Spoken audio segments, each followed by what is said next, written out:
Kwira rekani wawa. Kwira rekani. Najoja kupani. Mwina ndinu. Mwina ndinu. Mwina ndanzanuwo. Kapena ndane bawo.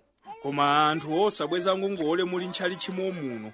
Timanja tanu mwamba aleluya aleluya wachani takabwezeni ngongole uko. Baba ndioneni akuone nchiphaliwali kapena takabweze ngongole apa.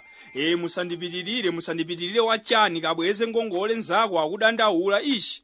Mwina ndinu adikoni. Musangane kumbali ndiunena ndinuyo munthu wa Mulungu. Aphunzisiso osabweza ngongole ndangumvetsedwa muli nafe pompano.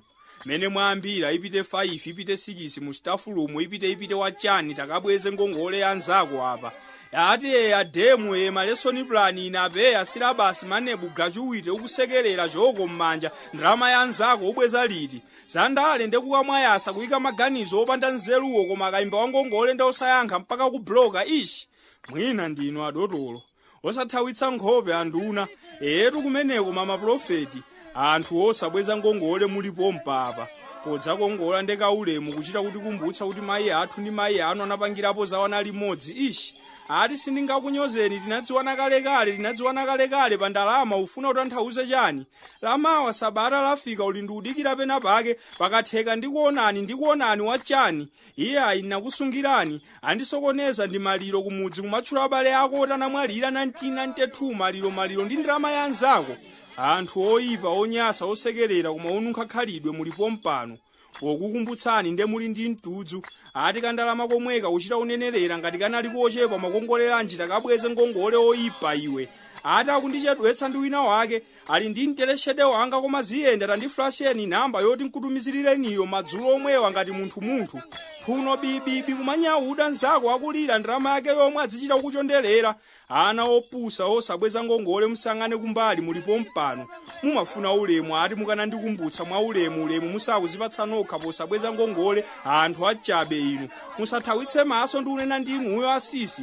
Ndimaona ngati anthu oyera ngakhalidwe etu koma ayi ndithu kungoyera khungulokha khalidwe anga mausiku atatu lili bikuda. Ndesimufuna kunenaso chilungamo kuti zakuvutani kumangothawa anthu achabe inu ishi. Pa ofesi pasabwera wa madresi mwatenga.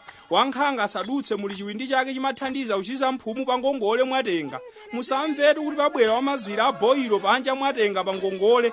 Ati uku kuli nthumbwana mwatenga ati mundipeze mwezi ukatha kuti umalandira zingati iwe. Kumagosale walembetsaso. Tsiku logenda inu miyala nzaperekera nawo shuwa. Nanga ngongole kuchoka nthawi ya chitsulo cha njanji. Uyo osabweza mu nthawi ya amayi. Tunena pano tili mu nthawi ya adati. Ufuna udzabweze mu nthawi ya ndani. Ana opusa osabweza ngongole mulipo mpano. Nde muli nkuphulitsa laifi ana opepera inu. Ndalama sunabweze chomadyera chipisi ndi chani mbambo wa mtudzu iwe.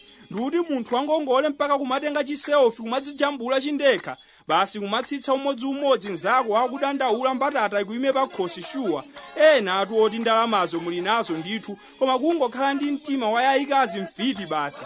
Muona nyekhwe ndithu chaka chake ndi chino mutuluka thukuta ngati muli kukhoti pa mlandu wa zisankho. Inu ngongole kuchoka mu nthawi ya mphere kudutsa mu nthawi ya Ebola mpaka pano mu nthawi ya corona. Ana opusa osabweza ngongole musinthe ndithu musangane pansi muli pompano.